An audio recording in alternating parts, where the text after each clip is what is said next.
Olá, sejam bem-vindos ao Weedcast Toda Beleza Importa, o podcast da Weed, onde nós iremos falar sobre o universo da beleza, autoestima, o mundo das mulheres, empreendedorismo e muita coisa. Meu nome é Jonathan Modesto, sou coordenador de marketing, e no episódio de hoje nós vamos falar sobre saúde mental e beleza, mas eu não tô sozinho aqui hoje. Eu me chamo Ana Paula Rodrigues, eu sou especialista de produtos da Weedcare e esse bate-papo hoje eu vou trazer para o ramo da beleza.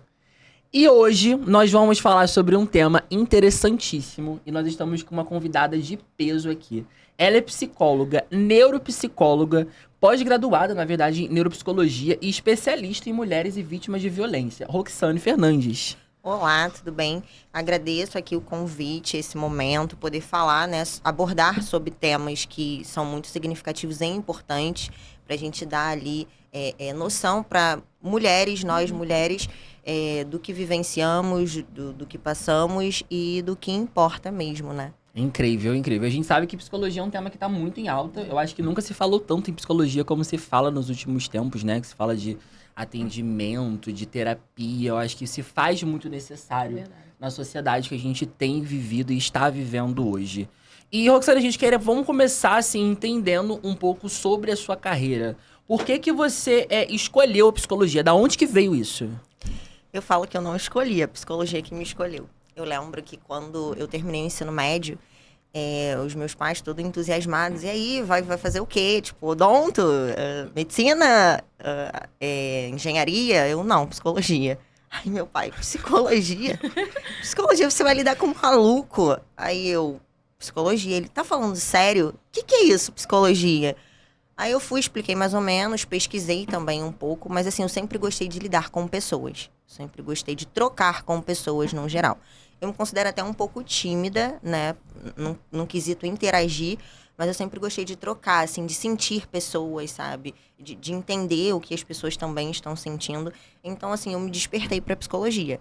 Aí no início ali do curso, né, aquelas primeiras matérias nem tão interessantes assim, que te fazem repensar sobre é isso mesmo que você quer.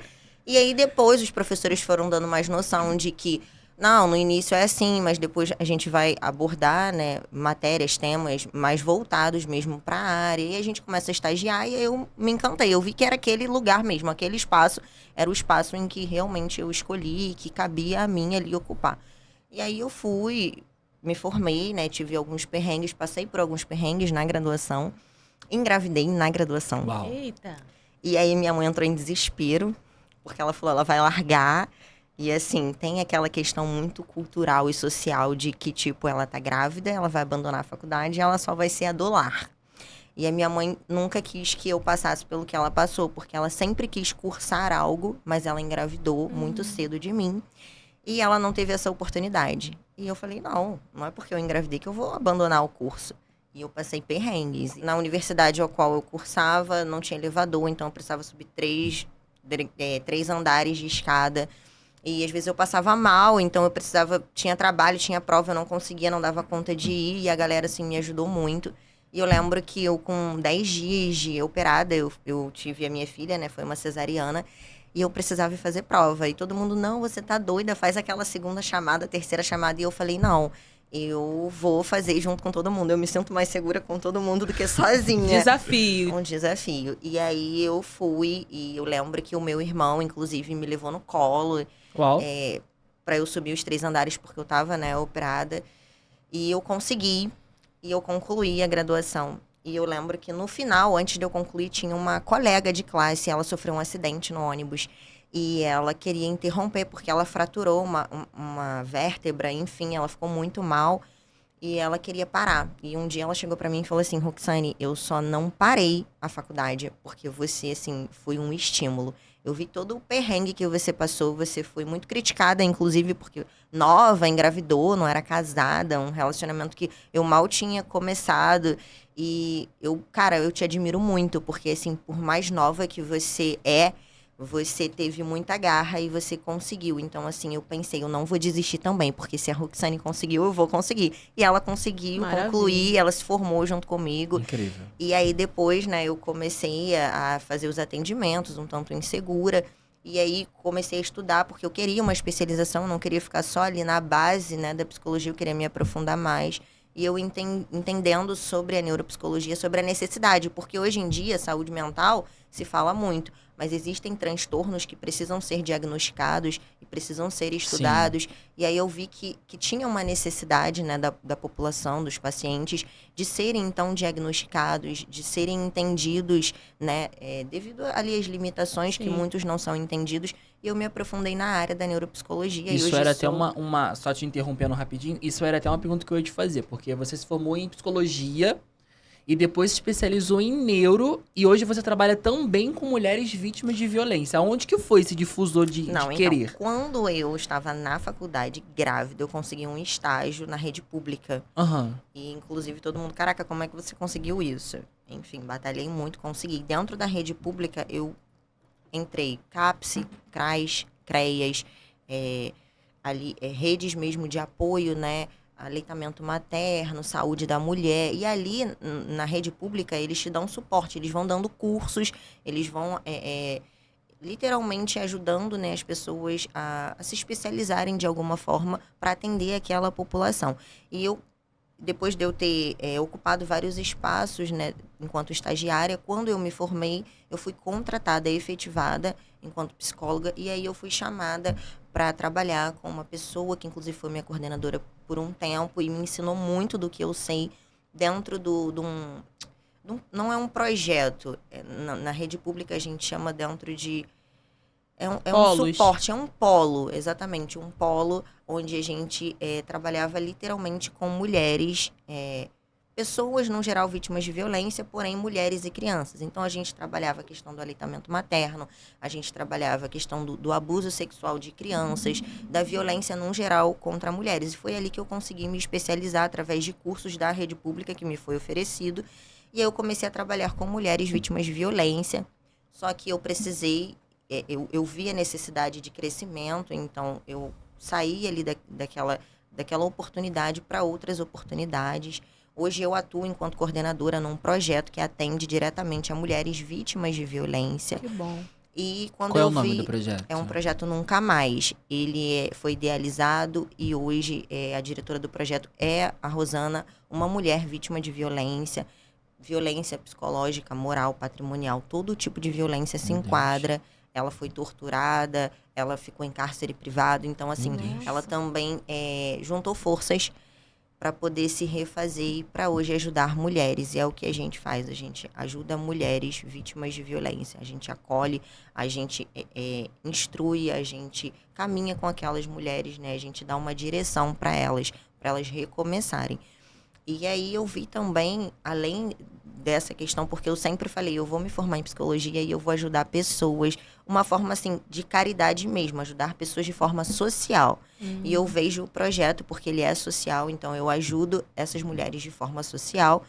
Porém, num outro lado, na esfera ali em que eu preciso, né, investir também na minha profissão, mas como uma fonte de renda, eu vejo a neuropsicologia hoje avançando muito, eu vejo a necessidade das pessoas em serem diagnosticadas, em serem olhadas de forma diferente. Então, eu resolvi investir nessa área e hoje eu atuo enquanto neuropsicóloga, né, atendo pessoas encaminhadas de psiquiatras e neurologistas para avaliação neuropsicológica. Maravilhoso. É um trabalho muito profundo, né? Quando a gente vê, chega... Bem profundo. Só esse início, né, de bate-papo, a gente consegue sentir a profundidade da sua profissão e do seu acolhimento para com essas lidar mulheres. Com pessoas é isso, a gente precisa sentir o outro para a gente conseguir trocar com o outro, né? E a psicologia ainda é um tabu na sociedade. Como você falou há um tempo atrás agora aqui, né, que quando você falou para sua família que você seria psicóloga, você lidaria com malucos, né, um termo tão pejorativo. Pesado, né? Pessoas que têm. Eu acho que eu acredito que todo mundo precisa de um psicólogo, de um acompanhamento, estar em terapia. Você, enquanto psicóloga, hoje ocupando esse espaço, formada, atendendo tantas pessoas, mulheres, ou às vezes pessoas que nem têm tantas questões. Qual é a sua visão da importância da psicologia na sociedade no geral? Eu acredito que, assim, a psicologia ela se faz necessária como uma forma de reconstruir, desconstruir conceitos para reconstruir pessoas. porque existem muitas questões morais e sociais que são passados para nós e a gente vivencia aquilo acreditando como sendo, como valendo, como só sendo aquilo.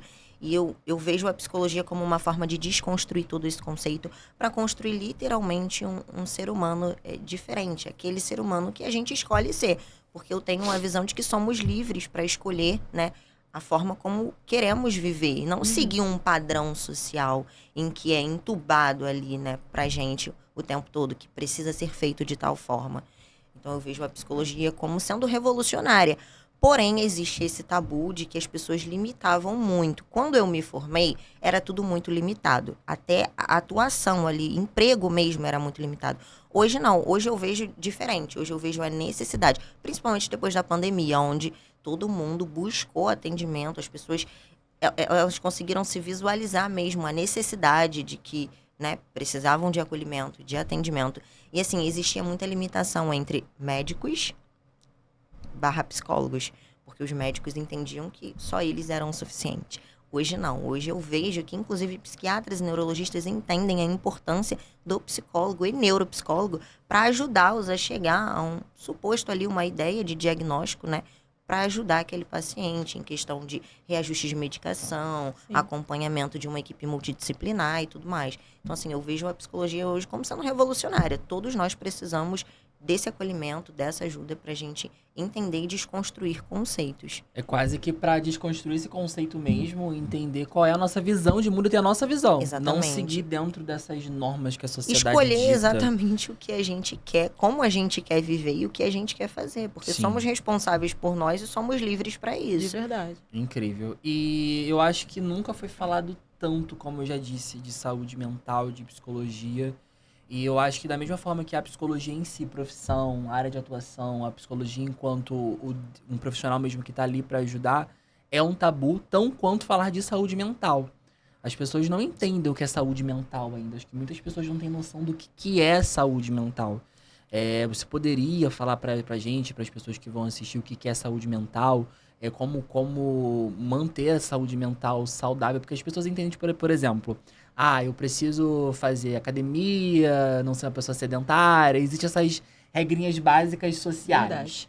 E quando a gente fala de saúde mental, como que a gente estimula essa saúde mental para ficar saudável, de fato? Até para quebrar de verdade esse preconceito que as pessoas têm. Muitas das vezes a pessoa até reconhece que precisa de um cuidado, precisa de uma terapia, mas o preconceito, o que vão falar, o que vão achar. Aquela limitação, né, de como o outro vai me ver ocupando aquele espaço. Tipo, eu faço terapia, tá? Então tu é maluco? Isso porque, aí. Assim, saúde mental é muito confundido com sanidade mental.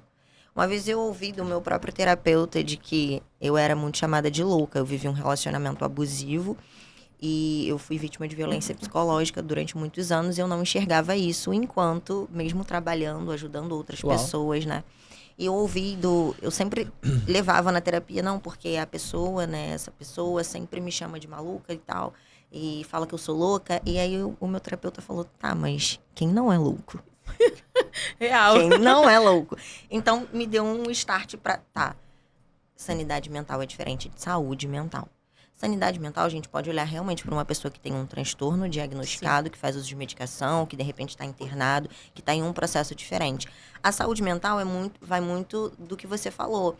Para a gente ter ali um equilíbrio, a gente precisa entender do que a gente precisa se conhecer. Então, eu sempre falo de que, quando alguém me procura para pedir ajuda, eu sempre pergunto, o que você quer? Que tipo de ajuda você quer? Porque as pessoas me procuram achando que eu vou resolver todos os problemas. E não. Eu preciso entender o que você precisa. Como eu posso te ajudar? Eu sempre faço essa pergunta. Como eu posso te ajudar? Então, assim, às vezes a pessoa não sabe como eu posso ajudar. Aí eu penso, como eu vou ajudar essa pessoa se ela não sabe o que eu posso fazer para ajudar? O que eu vou fazer com essa pessoa? Exatamente. Então, assim, saúde mental, ela engloba muitos quesitos.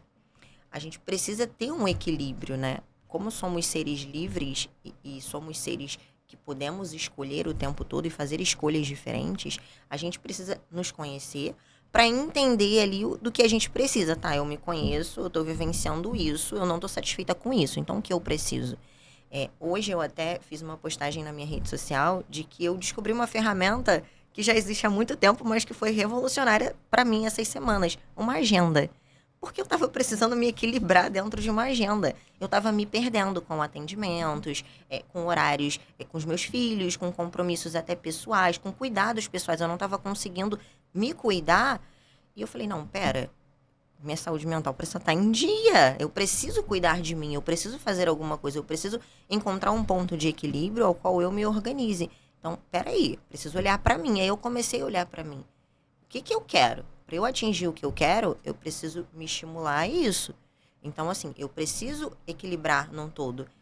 Eu quero cuidar do meu corpo físico, tá? Como eu me vejo? Então, eu busco de dentro para fora. Preciso da academia, como ele falou. Porque, assim, eu vejo a academia não só como algo estereótipo, como beleza, mas eu vejo como uma questão mesmo de estafa ali. A gente libera, né? Muitos hormônios, a gente consegue, na academia, pelo menos eu, relaxar. Depois que eu corro, que eu treino, eu saio dali relaxada. Então, assim, vamos organizar equilíbrio, terapia, academia, uma boa alimentação, sim, qualidade de sono, né? Qualidade de pessoas, quem está me rodeando, quem está me cercando, são pessoas saudáveis? São pessoas que estão com as suas terapias em dia, né? Então, assim, as pessoas com quem eu me relaciono me agregam ou me trazem mais questões, me pesam.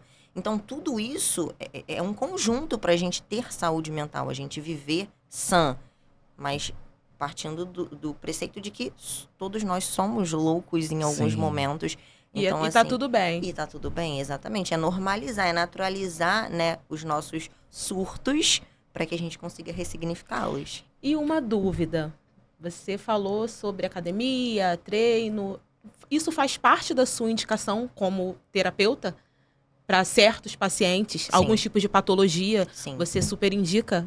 Inclusive, na avaliação neuropsicológica, sempre tem ali eu faço as indicações, tanto de profissionais, e eu sugiro treinos, atividades físicas, né, no geral, lazer, tudo isso que envolve ali um cuidado consigo, porque ter saúde mental é ter cuidado consigo, é eu cuidar de mim, é eu olhar e entender qual a minha necessidade e investir naquilo. Sim.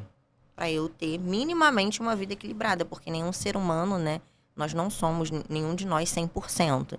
Então, assim, pelo menos algum % ali, eu falo de equilíbrio no sentido de ser saudável mesmo, né? De cuidado. Sim. E por mais que ela falou uma questão de estar próximo de pessoas com terapia em dia, né?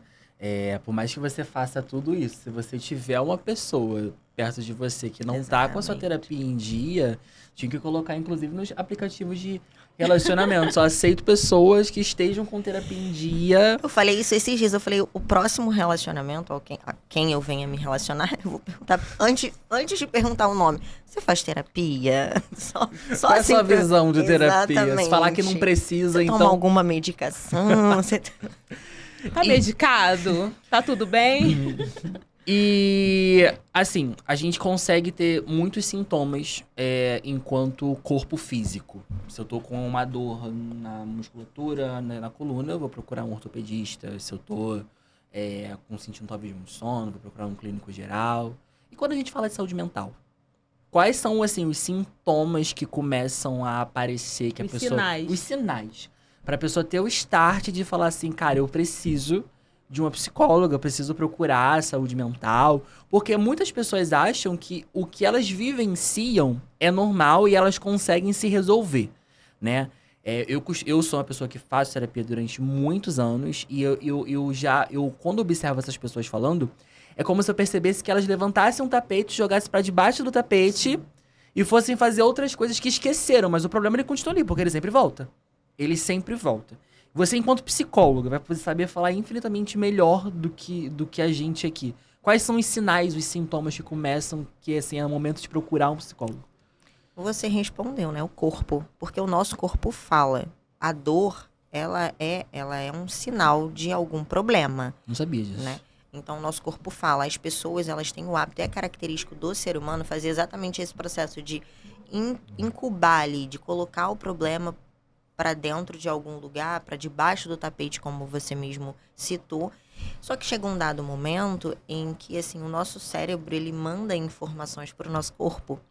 Então, as nossas emoções, elas mandam também informação pro nosso corpo. Porque eu sempre falo que razão e emoção, eles andam juntos. Uhum. Então, assim, o que a gente sente e internaliza, em dado momento, o nosso corpo vai responder por isso. Às vezes até numa dor de cabeça, numa estafa, numa mancha, num processo alérgico, num Nossa. resfriado, imunidade baixa. Tudo isso é característico de alguma questão que você está vivenciando mal resolvida. Então, assim, os alertas, para quem tem uma percepção, você faz terapia há muitos anos. Acredito que hoje você tenha um start diferente de que o teu corpo, ou pelo menos você está vivenciando alguma coisa, talvez você não espere o teu corpo te sinalizar, Sim. mas você vivencia coisas e você consegue trazer isso para a tua realidade, né? Isso fica claro para você. Mas as pessoas que não têm essa experiência com o processo terapêutico, sim, elas vão esperar o corpo falar de alguma forma. Elas vão ter a crise de ansiedade, elas vão parar num hospital, numa emergência, e elas vão precisar ouvir de um profissional de que, não, você não tem nenhum problema cardíaco, você não tem nenhum problema gástrico, você tá com ansiedade. Você precisa Sim. procurar um psicólogo. E aí faz um encaminhamento e entrega para aquela pessoa. Porque eu lembro que quando, por volta dos meus 14 anos para 15, eu sentia muitas dores no estômago. E eu sempre ia ao médico e eles relatavam, naquele período, era menos falado sobre terapia. Os médicos não me encaminhavam para psicólogo. Eles achavam aquilo, psicólogo, nada a ver, não vai fazer nada, a gente resolve esse problema. E eu lembro que eu sempre ia aos médicos e eles sempre falavam as mesmas coisas. Não, você tem um problema gástrico, você tem que ver questão de alimentação. E uma vez eu fui em um médico que fez uma endoscopia e ele falou, você não tem nada. Você tem ansiedade, você vai procurar um psicólogo e você vai se tratar. E desde então, me deu um start. Eu estava ali me inserindo no ensino médio, toda aquela questão de qual profissão você vai seguir, né? Aquela parte psicológica que entra um profissional, um professor voltado para psicologia, para abordar ali em questão de profissão. E aí me deu um start de, caramba, como o corpo fala, olha como eu estava me sentindo mal e sim, eu precisava de terapia. E desde então também eu faço terapia desde os meus 15 anos. E ali eu fui me descobrindo, me redescobrindo também, ressignificando muitas questões, muitas vivências. Então, assim, o corpo, ele fala mesmo para quem não tem a experiência e a vivência. E talvez até a gente, até eu enquanto psicóloga, que tenho vivência e experiência, às vezes o meu corpo fala de alguma forma. Uma dor de cabeça, assim, extrema ao ponto da enxaqueca mesmo. Às vezes aparece uma mancha ou outra no meu corpo e aí eu olho e falo, caramba, o que eu não tô cuidando em mim? O que eu tô deixando passar despercebido? Eu preciso de mais tempo, então, voltado para olhar para mim, para eu entender, porque agora o meu corpo tá falando. Eu não estava dando atenção aos sinais e sintomas e o meu corpo agora, ele grita com dores, ele grita e mostra que eu preciso fazer alguma coisa. E quantas pessoas serão alcançadas com essa mensagem e que vão ter aquele start? Nossa, então, de fato, eu preciso de uma terapia, de fato, eu preciso de um acompanhamento, porque muitas pessoas estão apresentando tais sintomas e não percebem, acham que de verdade é algo que a medicina, de fato, possa ajudar e uma terapia, né, um acompanhamento já seria algo... Eu lembro de uma paciente que eu atendi, uma idosa, e ela chegou pra mim falando que tinha algumas questões, porque ela perdeu o marido, logo em seguida ela perdeu a filha, e agora ela se sentia, eu não atendo mais essa idosa, mas quando eu a atendi e acompanhava, ela relatou que de algumas questões ela falava muito sobre não poder comer nada. Eu falava, como assim? Você já procurou um médico, de repente, né? Você tem alguma intolerância, alguma coisa. Se ela comesse, sei lá, arroz, ela passava mal. Se ela comesse carne, ela... Eu falei, mas do que a senhora vive? Assim, só pra... Aí ela até riu. Falou, não, minha filha. Aí ela tirou da bolsa uns potinhos. Cara, era literalmente... Até o meu filho, eu acho que se alimenta mais do que a quantidade de comida que ela comia durante o dia. E assim, ela sabia, porque ela já trabalhou, isso já estava condicionado o cérebro dela, de que ela ia comer duas colheres daquilo ali. Meu Deus. E ela ia passar mal.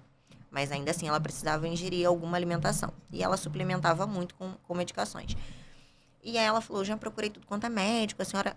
Ela falava pra mim, a senhora não pode me indicar um médico da sua confiança. Eu falei, então, o teu problema não é médico, o teu problema tá aqui. Ela, não, meu problema não tá aí, o meu problema tá realmente na parte do fígado e do meu estômago. Eu falei, então, para eu ajudar a senhora vai precisar aceitar a tua condição, que o teu problema não é fisiológico, o teu problema tá aqui.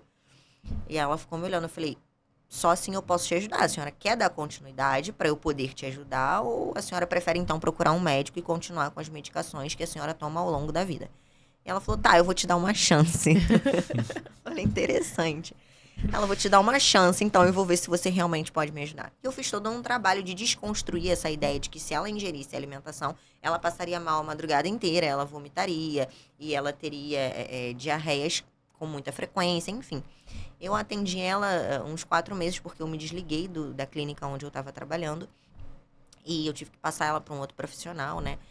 E ela, assim, período de 2 meses atendendo ela chegou para mim e falou, olha, eu não tomo nem mais remédio agora. Eu falei, mas como assim? O médico te liberou? Ela, não, eu mesma me liberei. Eu vi que realmente o problema estava dentro da minha cabeça. Eu viajei, fui para um hotel fazenda, meu amor, eu comi de tudo, café da manhã regado. E aí eu desconstruí, porque assim, eu trago muito esses termos de desconstrução para ficar real, para eles entenderem. E ali eu desconstruí, como você falou. E agora eu tô comendo de tudo. Inclusive, ela me trouxe uma caixa de uva e a gente trocando uvas durante a consulta.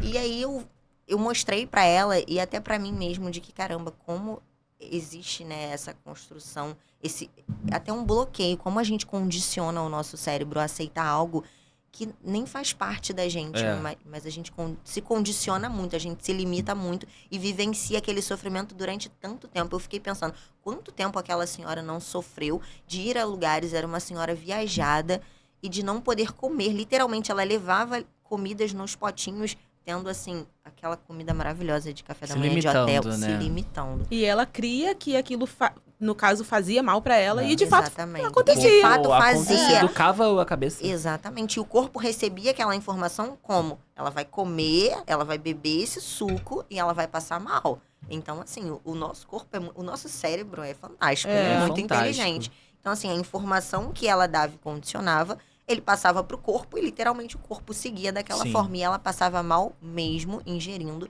alguma alimentação diferente. Eu acho que essa questão de educar a mente de como vai proceder, de como vai acontecer, ela acontece muito também em relação à autoestima. Eu acho que Paulo, enquanto especialista de produto, deve receber muitos desses feedbacks, né, das mulheres que têm dificuldade de se aceitar. E a saúde mental, ela tem ligação direta com a autoestima? Como que funciona essa coisa? Porque Paula tem muito feedback disso, né? Muito, muito. Em nossos atendimentos, em todos os nossos canais, as perguntas mais frequentes é a respeito de autoestima. Como você pode me ajudar para que eu consiga aceitar o meu cabelo? Meu cabelo está assim e eu não aceito. Porque eu observo o cabelo da minha amiga, da minha vizinha, da minha prima, e o meu não é assim. Dessa forma, a gente tenta ajudar, né? Tentando, claro, cada um na sua área. Eu tento auxiliar na questão da beleza mesmo, da aceitação, né? De que toda beleza importa, de fato.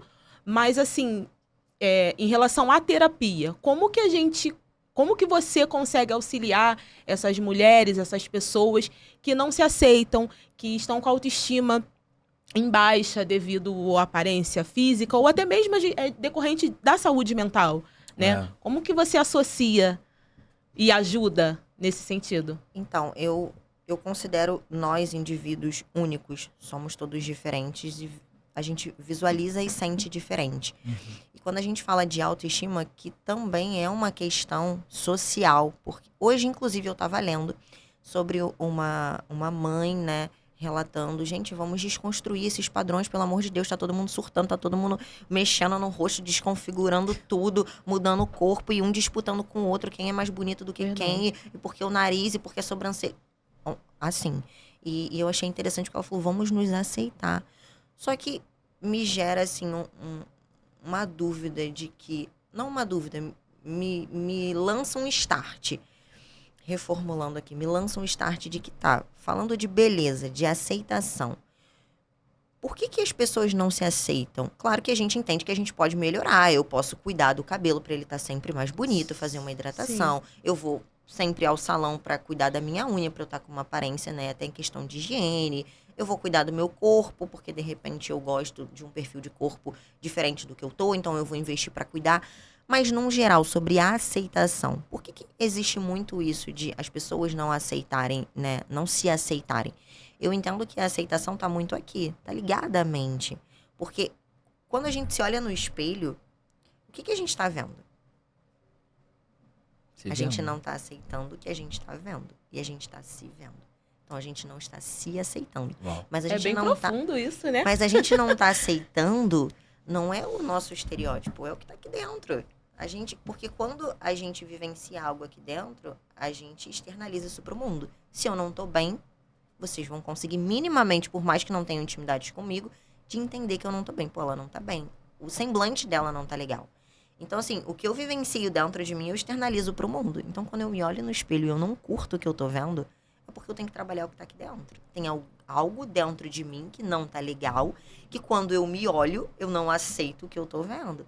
Então, a beleza, a autoestima, o autocuidado, isso tá muito ligado, sim, à saúde mental. Mas, principalmente, a como nós, né, como a gente se sente.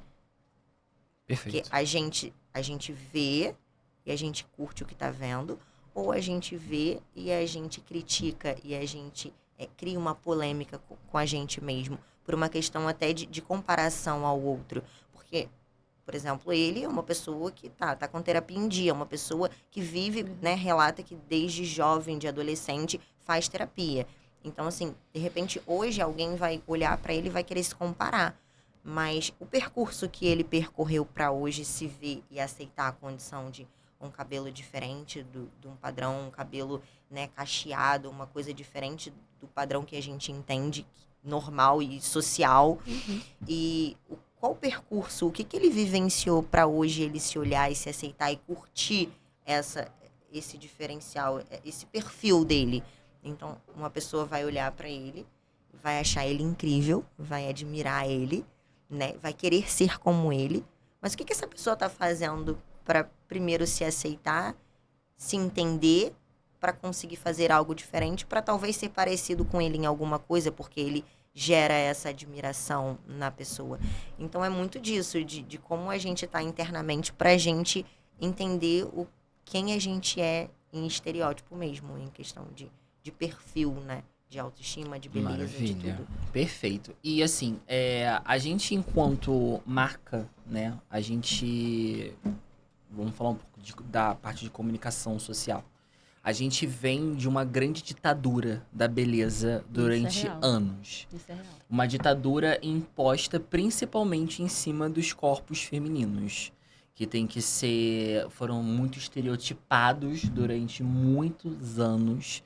Que foram muito padronizados, foram muito moldados para agradar toda a sociedade que era muito patriarcal, muito machista. E a gente entende que muito disso adoeceu diversas mulheres, alimentou muito a competição feminina, alimentou muito essa coisa de quem não estava naquele padrão, ou seja, não era muito um objeto, muito para agradar o patriarcal, era descaracterizado, era excluído, né? Você percebe, enquanto psicóloga, que houve essa mudança, que nós ainda estamos na mesma? Qual é a sua percepção enquanto isso? Você acha que existe isso realmente? Como é que é pra você? Eu vivenciei isso. Eu lembro de uma viagem que eu fiz a Campos do Jordão. E lá, né, tava muito frio, então tava com os casacos. Só que eu entrei num restaurante, né, um restaurante bem acolhedor, inclusive. E aí eu tirei aquele sobretudo, todas aquelas roupas, né, que aquecem, porque aí começou a dar calor. E aí tinha um casal próximo e um rapaz falou, nossa, ela é gringa. Então, aí eu, gente, será que ele tá apontando pra mim? Ela é gringa. Aí a pessoa que tava me acompanhando falou, tá falando com você. Aí ele olhou pra pessoa que tava me acompanhando, ela é estrangeira? Aí eu olhei, não, brasileira, carioca. Aí ele, não é possível. Por que não? Porque a gente estava te acompanhando, você tem uma beleza diferente. Porque, assim, a beleza brasileira é aquela mulher corpão, né, bundão. E você, assim, é tão magrinha. Gente! Aí eu pensei que você tinha vindo, assim, de repente, de uma parte mais da Europa, né? Falei, não, meu querido, brasileira, carioca, da Baixada, inclusive, tá? Aí ele, não, é porque eu e minha esposa, a gente, né, achou, poxa, uma gringa aqui, de repente, interagia. Então, existe isso, assim, as pessoas, elas, inclusive, elas moldam um padrão. Qual é o padrão do carioca? Qual é o padrão do brasileiro, da mulher brasileira? Qual o padrão de cabelo da mulher brasileira e da mulher europeia? Das mulheres loiras, do cabelo liso? Qual o padrão, né? Existe, sim, esse padrão. Então, existe ainda esse tabu, eu vejo, né? As pessoas julgam muito, inclusive, em questão de corpo. Eu passei por isso, eu vivenciei, eu tive um bebê agora, 5 meses. E eu passei por esse tormento, inclusive, de caramba, o meu corpo não tá dentro de um padrão ideal. E a minha mãe sempre falava, cara, você acabou de ter um neném. No caso, 1 mês que você teve um neném, 2 meses que você teve um neném, calma.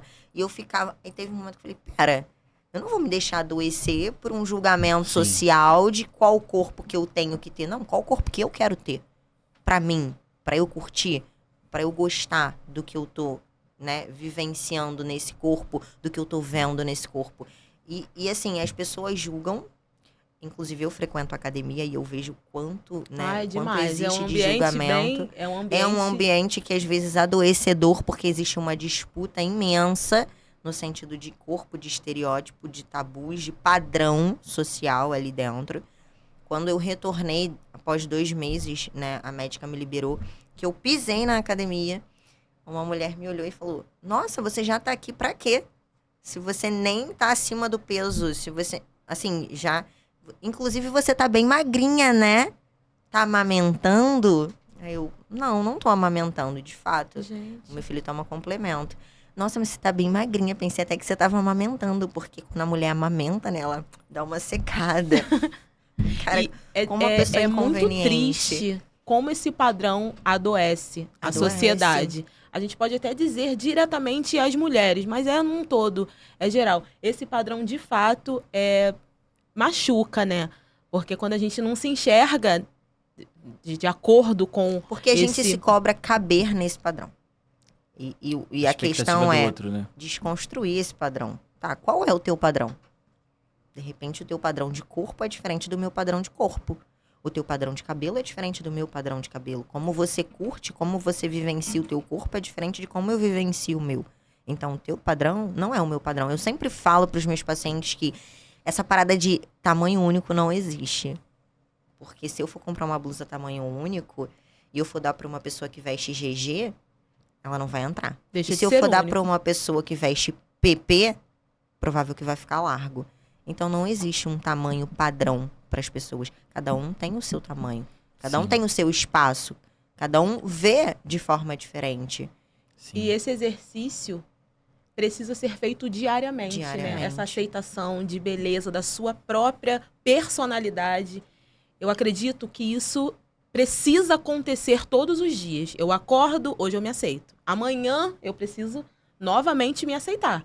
E se em um momento você se olhar no espelho e falar, não tô curtindo o que eu tô vendo, você tem total liberdade para você, né, se movimentar ali e fazer diferente. Pô, não tô curtindo o que eu tô vendo. O que eu posso fazer, então, para ser algo diferente disso? Porque eu não tô mais me enquadrando nesse espaço. Mas uma Interessante. coisa, a gente pensa assim, né? A gente batendo papo, aqui tá legal, aqui não tá, vou dar uma mexidinha aqui, não tem problema algum. Mas uma coisa é diferente de você se aceitar e de você se julgar. Eu posso não estar satisfeita com uma parte do meu corpo e ali buscar um profissional da área de estética, né? Pra transformar aquilo ali que Sim. está me incomodando. Mas isso não precisa trazer pra minha vida Isso um peso, não precisa um te julgo. adoecer, né? Isso aí. Isso não Sim. precisa Eu acho que as pessoas precisam falar sobre isso também.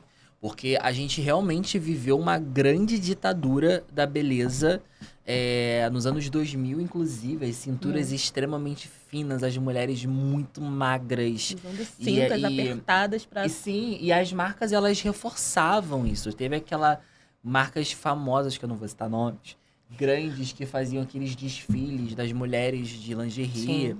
Que eram mulheres sempre muito magras e era um destino quase que inalcançável aquilo ali. E a gente depois, eu acho que o Brasil ele consegue empregar bastante essa representatividade, o mercado, a gente enquanto marca tenta sempre trazer o slogan de toda beleza importa, de que reforçar que todas as belezas importam, independente de como você quer seguir a sua beleza, vai ter um tipo de produto ali que vai te abraçar. Eu acredito até nesse importa, eu visualizo o toda beleza importa, essa importância de como você também vê a tua beleza. Ela Sim. importa a partir do momento em que você tá saudável e curtindo o que você tá vendo. Sim. Então, importa. Agora, se você tá adoecendo por uma... Eu vejo essa doença, esse adoecimento, muito por um julgamento e uma cobrança social. Então, assim, como você falou, se eu tô insatisfeita com uma gordurinha aqui, se de repente eu quero melhorar alguma coisa no meu seio, ou então no meu rosto, enfim... isso é porque é algo social? Ou é porque, de fato, eu tô vendo, eu tô querendo, é por mim, tá vindo de dentro de mim? Ou é porque o outro falou, porque o padrão social e eu não tô me encaixando nesse padrão social? E agora fica uma dúvida aqui, porque vamos lá. Como é que a gente consegue encontrar esse equilíbrio? O equilíbrio. Do que é uma pressão estética que fique saudável também pro meu mental. Porque dizem, né, eu nunca fiz nenhum procedimento estético, que o procedimento estético é igual tatuagem. Mas tatuagem eu entendo que eu tenho corpo todo tatuado. Como que a gente... Vicia. Dizem que vicia procedimento estético. Você faz uma barriga, aí você faz um negocinho aqui, aí dá uma esticadinha aqui. E a gente acompanhou, eu acho que nos últimos 2 anos, bastante isso. Grandes influenciadores que têm outro rosto, praticamente. Estão Descaracterizado, desconfigurados, completamente né? descaracterizado. Tem que fazer um hemograma pra ver que a pessoa é aquela pessoa ali. No exame de Uma DNA, ressonância porque já é outra pessoa. Mas, se a pessoa entende que aquilo ali é necessário pra ela, ok. Mas como que entender que tá afetando a saúde mental? Porque existe um termo, que é quando a pessoa para de se reconhecer. Eu esqueci o nome. Disforia, o nome? Que ela para de se ver, ela não se enxerga mais e ela vai se mudando e não se enxerga mais como ela tá. Disforia. Disforia, acabaram de falar aqui? Disforia. Que é como se fosse uma disforia mesmo. Como que a gente encontra esse equilíbrio? Então, não é nem sobre encontrar esse equilíbrio, né? Porque é aquilo, a gente volta lá no início, todos nós temos um pouco dessa loucura, desse desequilíbrio. Então, não é sobre equilibrar, mas é sobre se entender. Por isso é importante esse processo, essa construção, né, do teu espaço terapêutico, porque é ali que você vai entender sobre você. Então, ali você consegue separar o que é teu e o que é do mundo, o que são das pessoas, o que é uma social. jornada singular, né? Não tem uma Exatamente. regra. Não tem uma regra. Então, cada indivíduo vai identificar isso de forma única. Não existe um padrão, porque se a gente construir algo social, a gente enquadra as pessoas em um padrão e todos vão seguir da mesma forma. Então, assim, eu sou uma pessoa que já passei por alguns procedimentos estéticos, inclusive, e sim, é algo que é viciante, porque a gente faz, a gente vê a melhora e a gente quer fazer mais. Claro que a melhora, ela é boa, porque a gente está cuidando. Eu sou uma pessoa que gosta muito de cuidar da minha pele. Eu não sei, assim, maquiagem, nada. Tanto é que eu vim pra cá, passei um negócio de um protetor de cor. Ah, muito De uma básica. base. Eu não sei e eu não curto. Eu não. Eu só vim aqui. Eu não curto esse processo. De forma, assim, bem individual. Eu mesmo não curto, mas não critico. Até admiro pessoas que se maquiam ali, que têm essa habilidade toda. Então, como eu não curto, eu entendo que, eu vou cuidar da minha pele pra eu conseguir sair de forma natural, só com protetor solar, uma coisa de um gloss. Então, assim, eu vejo o tratamento estético também no lado de vamos cuidar, porque se faz necessário, daqui a pouco tá com 30, 40 anos e pra estar com uma pele legal, mas também tem o lado das pessoas que estão adoecendo por uma questão social. A rede social rebate muito isso, de que é um disputando com o outro. Tem artistas, inclusive, que eu também não vou citar, que, assim, surreal. A pessoa começou de um jeito e hoje, se tu passar na rua, Não tu conheço reconhece mais. aquele famoso, porque, né? Nem o branco do olho é igual, mas... Até esses dias eu levei minha avó pra fazer uns procedimentos, pra cuidar. Ela é uma idosa de 78 anos. E ela falou, olha, pra profissional que tava fazendo, pelo amor de Deus, você não vai me deixar igual a fulana que eu vi na televisão, Meu não, Deus. né? Aí ela, não, calma, é uma coisa suave, sutil, é por um cuidado mesmo, uma melhoria, mas de forma mínima, harmônica. Quando a gente fala de harmonização facial dentro da estética, inclusive é de forma harmônica, não é pra gente sair com uma outra identidade. Só que as pessoas estão tão adoecidas, estão tão hiperfocadas no sentido de eu preciso me enquadrar nesse padrão social de beleza, que eu preciso fazer de um tudo, inclusive me descaracterizar, me desarmonizar para eu caber nesse padrão social. Sim. Que inclui a estética facial, o cabelo, principalmente. Eu vejo assim o cabelo como um tabu, inclusive. De verdade. Né? Essa... A questão de aceitação do teu cabelo, Eu lembro que eu vivi uma fase do ensino médio ali, da adolescência, em que, cara, era um tabu ter cabelo cacheado. Que perturbação. Tinha que acordar e passar aquele negócio da chapinha, né? Da Isso, a prancha. prancha. E eu tinha que acordar horários antes, né? Tipo, se eu pego 7h30 na escola, eu vou acordar 6h20 pra dar tempo de eu alisar. Porque, assim, se a pessoa fosse com cabelo natural, tipo, era surreal. A pessoa tem o cabelo cacheado. Eu lembro da época que a gente só alisava a franja e deixava até o cabelo cacheado. E isso Era é uma bem... época humilhante, inclusive. Tá? Deixa abaixo. E isso, vamos dizer que nada mudou, né? É. Porque hoje não tem mais... Diminuiu muito, né? Essa prática de pranchar o cabelo. É claro que existem muitas lisas espalhadas por aí. Mas hoje, o cabelo cacheado, o cabelo crespo, o cabelo com curvatura, ele, né? Sofre uma ditadura dentro, sim. Só que isso aí, acontece essa segunda parte. Eu quero o meu cabelo igual o dele, gente. O É cacho impossível. Cada um tem uma característica, cada um tem um DNA. A minha curvatura não é igual a dele, que não vai ser igual a sua. E a gente, de fato, a WID, como marca, a gente, de fato, prega isso. Gente, toda beleza importa. Cada curvatura é a sua curvatura. Sim. Vamos cuidar da sua? Porque eu nunca vou conseguir ter a mesma que ele. Então, é sobre isso. Foi um padrão do liso há anos atrás, hoje é o padrão da curvatura. Isso, socialmente falando, economicamente, enquanto marca, a gente pode entender que existiam produtos para cabelo cacheado, mas só existia para cabelo cacheado. Era aquela... Eu lembro que quando a minha mãe ia no mercado e a gente ia fazer compra e tinha o condicionador e o shampoo, o kit... Só. Que a gente tinha aquele cacheado e liso. Isso, eram 2 tipos de cabelo e a gente entende... Aí eu ficava, meu Deus, eu vou usar qual? Sim. Porque assim, eu tenho era o meio cabelo termo. Um pouco ondulado, eu vou usar o liso aqui, o cacheado. O ondulado e o né? crespo, ele não existia nessa coisa. E aí veio a onda dos cachos, a mulherada, o pessoal se aceitando, deixando o cabelo, fazendo transição capilar, muito por causa da pandemia também. Que tava em casa, reclusa, vou entender como acontece esse processo. E todo mundo começou a se cobrar o quê? O cacho perfeito. Perfeito. Todo mundo começou a se cobrar somente aquele formato de cacheado aspiral. Eu passei por isso. Eu fiz transição capilar 3 vezes. A minha primeira transição capilar que eu saí do alisamento, eu via na internet essa pressão de todo mundo com o cabelo cacheado perfeito e o meu cabelo tinha frizz, que era uma escravidão. Eu saí da escravidão da prancha pra enrolar cabelo por cabelo, porque eu queria aquele cacho no dedo lis. Então, assim, qual é a sua orientação pra gente tentar, ao mínimo, pelo menos, se respaldar dessa pressão e das coisas que são reais? Porque a internet é real. O que você vê ali no Instagram, no feed, porque... Vamos parar pra pensar, gente. Ninguém posta derrota. Não. Ninguém posta que tá passando por alguma coisa. Às vezes as pessoas estão passando em crises no relacionamento e tá Ninguém postando posta sorrindo. foto chorando. Né? Ninguém. Só posta sorrindo. Exatamente. É só vitória. Às vezes tá triste e tá postando algo irreal pra mostrar que tá acompanhando. Eu acho que é por isso que a sociedade tá ficando doente. Porque as pessoas querem se forçar a entrar em espaços de felicidade que elas não estão vivendo. E imagina que frustrante. Posta uma foto, tem 10, 20 likes, 50 comentários, todo mundo me parabenizando por algo, mas por dentro destruído. Como que se protege disso? É aquilo que a gente falou há pouco, né? É sobre como você tá se vendo dentro, de dentro pra fora. Porque, assim, às vezes você até passa uma imagem que não é tua, de uma persona que tu criou. Uau. Então, tu tá ali postando algo que não fala sobre você.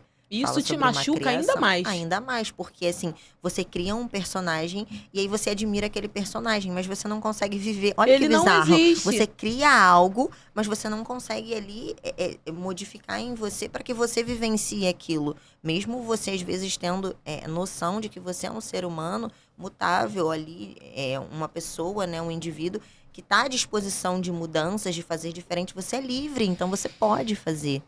Você só precisa construir isso, né? Te ouvir, né? Então, é a principal coisa. Quando você fala sobre esse tabu, né, das pessoas, eu acredito que precisa haver uma aceitação.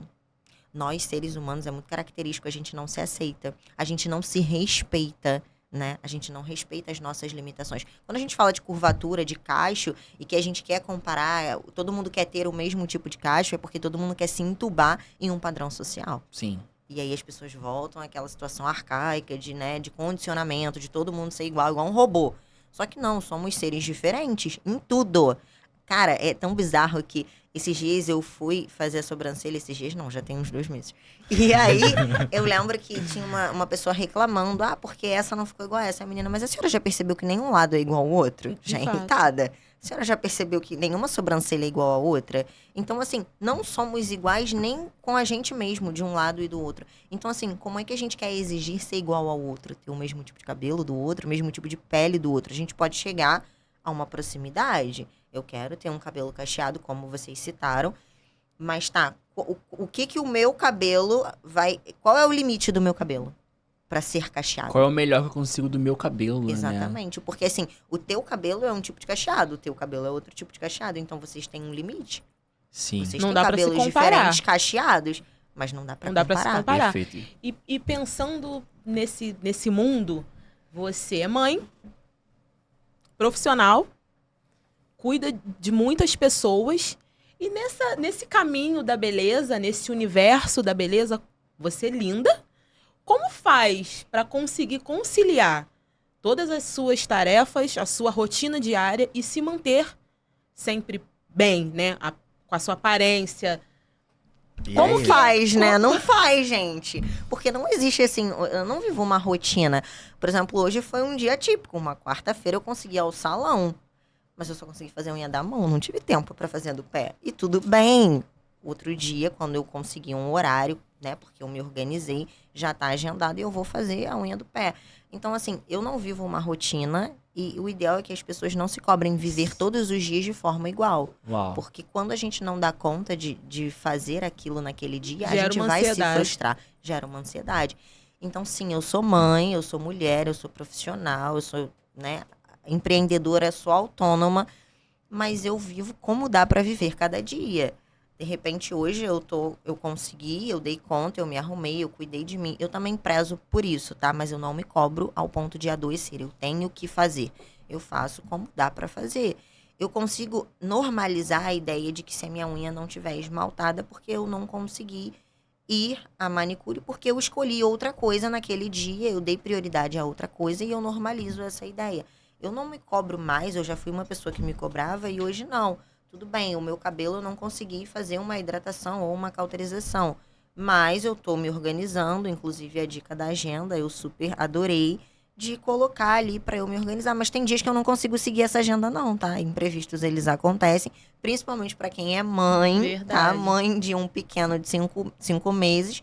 Então, assim, tem dias em que eu preciso desmarcar toda a minha agenda porque o meu filho ficou doente. E tudo bem, aconteceu. Eu preciso dar atenção a essa criança. Eu não vou dar conta de cuidar de outras pessoas, né? Quando eu também preciso cuidar ali de mim, dos meus filhos, de quem tá mais próximo. As prioridades. As Mas nesse prioridades.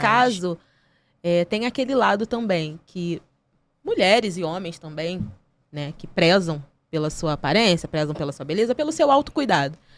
Faz parte também, como você falou, eu gosto disso, eu me permito esses momentos. Isso também faz bem para nossa saúde mental, Claro. né?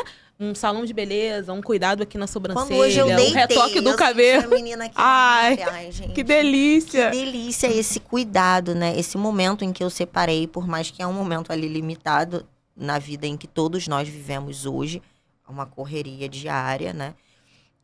A gente separar esse momento para ter esse cuidado é uma forma da gente estar se acolhendo, da gente estar ali vivendo esse momento só com a gente, porque eu estava ali sendo cuidada, mas eu entendo que eu me permiti cuidar de mim para ser cuidada. Então, se tinha alguém lavando o meu cabelo, foi porque naquele momento eu separei um tempo para eu cuidar de mim, para eu dar atenção a mim.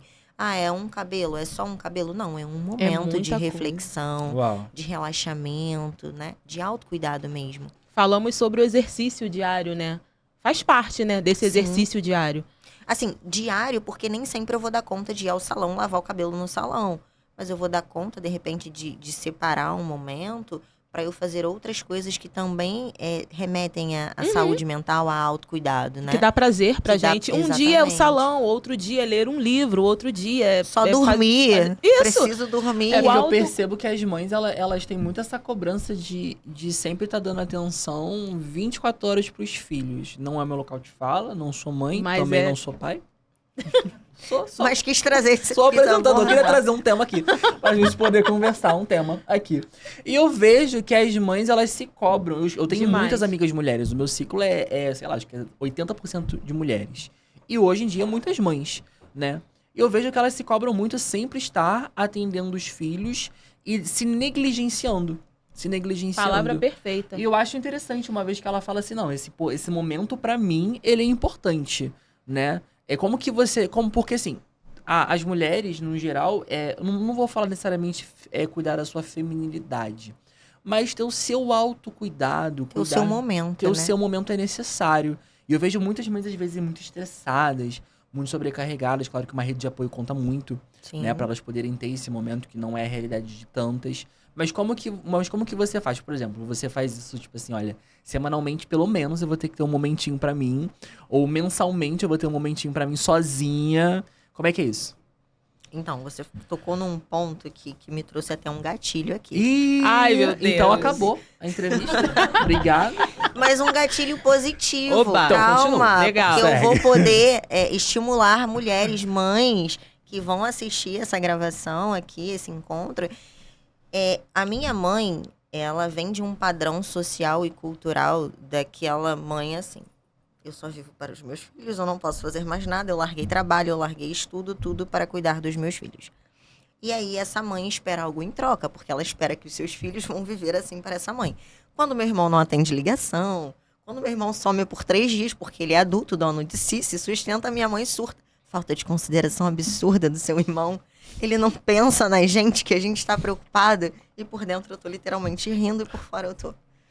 Ai, mãe, mas ele é adulto, né? No caso, ele tem 25 anos, ele se sustenta, ele tem a casa dele. E assim, ele só resolveu sair e não quer te atender pra dar satisfação de onde ele tá. Então, assim, minha mãe, ela vem muito desse padrão e ela sempre tentou entubar isso em mim. Só que eu sou uma pessoa que me considero muito desconstruída de tudo. Eu tô topando o que é novo, eu quero vivenciar por mais inseguro. Às vezes até eu fico meio assim, mas não, eu vou fazer, eu quero vivenciar, eu quero ocupar esse espaço. Então, assim, me vem como rebelde, inclusive, em alguns momentos. Os meus pais sempre esperaram de mim que eu fosse aquela filha perfeita, porque o meu irmão era o filho, tipo, que se dane o mundo, eu só vou viver. E eu não, eu seguia ali até um padrão mesmo, né? Uma questão muito social. Só que em dado momento aquilo estava me adoecendo. Então, eu comecei a fazer terapia, eu comecei a enxergar que aquilo não estava legal para mim. Então, vamos desconstruir. E aí, eu lembro que quando eu engravidei da minha filha, eu morava ainda com a minha mãe, ela é minha rede de apoio, inclusive ela me ajuda muito. E isso conta muito, tá? Muita coisa. Infelizmente, muitas mulheres hoje, elas são mães solos, mas não têm rede de apoio. Então, eu entendo que a carga é mais pesada, sim. E eu lembro que a minha filha estava no carrinho, chorando, porque estava com fome. Então, o bebê chora quando tá sujo, quando tá com fome ou quando tá com dor. É a forma como ele tem de, tipo, eu preciso ali de um cuidado. E eu estava almoçando, o carrinho aqui, eu almoçando. Aí minha mãe, tu não tá ouvindo, não? Aí eu, ouvindo o quê? A Fernanda está berrando. Você não vai dar mamar pra ela? Eu falei, mas eu estou comendo, senhora. Aí ela, o quê? Que absurdo. Você está comendo e a garota está berrando. Aí eu respirei, contei 1 até 10 e falei assim, então, se eu não me alimentar, eu vou ficar fraca. Se eu ficar fraca, como é que eu cuido dessa criança berrando que vai berrar ainda o dia inteiro porque ela vai mamar de 3 em 3 horas? Eu tenho que comer. Ela está berrando porque é a forma como ela tem de se expressar que ela tá com fome. Só que ela vai esperar e ela não vai morrer porque 5 minutos eu vou terminar de comer e vou amamentar ela. A minha mãe é absurda. Absurdo, eu nunca fiz isso com você, com teu irmão. Eu sempre dei prioridade pra vocês. Eu falei, então, mas eu tô pensando nela. Esse é o autocuidado que a mulher precisa, a mãe. Porque a mãe, assim, se cobra muito. Será que eu tô sendo uma boa mãe? Sim. Em um momento eu Sim, pensei, eu- cara... Eu sim, total. Como se eu tivesse assistindo. Eu entendi. E eu falei, cara, em um momento eu pensei, meu Deus, será que eu tô sendo cruel mesmo? A minha filha tá chorando, sei lá, por 4 minutos. Só que depois, não, eu vou continuar comendo. Eu tava literalmente terminando ali, sei lá, 2 minutos eu ia terminar de comer. Terminei de comer, fui lá, peguei ela, dei atenção pra ela. E assim, dei uma boa atenção, porque imagina eu com fome, eu ia ficar irritada, né? E eu não ia conseguir dar atenção, porque amamentar, mesmo que não fosse no seio, eu nunca amamentei nenhum dos meus filhos, nunca tive essa oportunidade. E por mais que fosse o complemento, é o ato de amamentar, é o vínculo. Pegar o bebê, dar o mamar, construir aquela Olhar nos relação. olhinhos. Exatamente. Imagine eu irritada com fome, como é que eu ia cuidar dessa criança? Ela ia me irritar mais ainda. Eu ia olhar pra ela e eu ia ficar irritada, porque eu ia ver ela comendo e eu com fome. Então, assim, a gente precisa entender o que a minha mãe tentava entubar em mim e eu super desconstruo. Hoje ela tá até um pouco melhor porque ela vivencia comigo e ela já fica um pouco assim, que ela entende o meu, assim, o meu... Como eu vejo as coisas, ela entende até minimamente, de que as mulheres, mães, elas precisam, gente, ter essa noção de que eu preciso cuidar de mim, porque se eu tô bem, eu dou conta de cuidar do outro. Verdade. Se eu não tô bem, como eu vou cuidar desse outro? Se torna A até um gente- peso cuidar, talvez, da criança, né? A gente não consegue dar aquilo que não temos. Exatamente. Então eu preciso estar bem para que eu cuide do meu filho ou da minha filha de uma forma muito positiva, porque senão será somente mais um cuidado, mais um dia, não se torna algo especial. Exatamente. Sabe o que eu percebo? Que a nossa sociedade, ela vem num fluxo de adoecimento porque todo mundo tem a resposta da vida do outro. Todo mundo tem uma opinião pra dar. E às vezes as pessoas, elas querem dar opiniões e opiniões e opiniões. E por ter muitas amigas mães, eu sou literalmente aquela pessoa que só escuta e... Não sei literalmente o que falar porque eu vou falar o quê? Não Né? Eu só fico, é foda, né? Mas eu vejo que as minhas amigas falam que as pessoas julgam a mãe que amamenta, a mãe que trabalha, ela é julgada, a mãe que tá dentro de casa, ela é julgada, A mãe que não amamenta, tá? A mãe que dá complemento, gente, ela é super julgada. Eu A queria mãe que deixar um teve parêntese parto aqui. cesárea. eu já ouvi isso. Segura também. minhas julgada mãos. Também pode. Eu mãe que- fui julgada por uma amiga, inclusive. Ela vai assistir, com certeza, ela vai saber que é ela. Não faça. Para com isso. Ela me julgou super, que absurdo você ter um parto cesariana. Você entende o que é o parto normal? Deixar a criança livre pra nascer no dia que ela quer, na hora que ela quer, da forma como ela Gente, quer. não vai nascer. Gente, existe uma questão fisiológica do corpo que a gente também precisa respeitar. A minha escolha precisa ser respeitada.